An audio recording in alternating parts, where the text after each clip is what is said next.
6 দিন পর ডিবি হেফাজত থেকে বাসায় ফিরে সামাজিক যোগাযোগ মাধ্যম ফেসবুকে একটি স্ট্যাটাস দিয়েছেন বৈষম্য বিরোধী ছাত্র আন্দোলনের অন্যতম সমন্বয়ক সার্জিস আলম।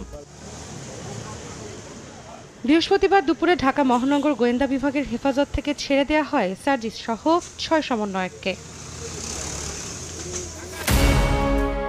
পরে বিকেলে স্ট্যাটাসে সার্জিস লিখেন, আন্দোলনকারী শিক্ষার্থীদের গ্রেফতার ও মামলা দিয়ে হয়রানি না করার কথা দেয়া হলেও কথা রাখা হয়নি। বিশ্ববিদ্যালয়ের শিক্ষকদের উপর আঘাত করা হয়েছে অভিযোগ করে সার্জিস লেখেন, সারা দেশে স্কুল কলেজের ভাই বোনদের উপরও লাঠিচার্জ করা হয়েছে।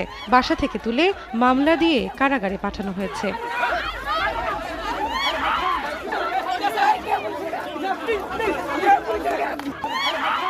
তবে এভাবেই সবকিছু শেষ হয়ে যাবে না।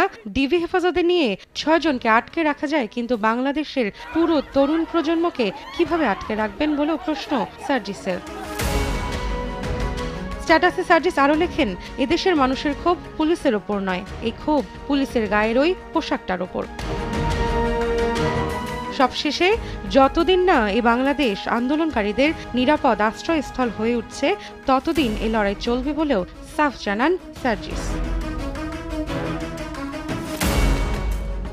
তবে পোস্ট দেওয়ার কিছু সময় পর থেকেই পাওয়া যাচ্ছে না সার্জিসের ফেসবুক আইডি। রৌনক নিয়ন্তা, সময় সংবাদ, ঢাকা।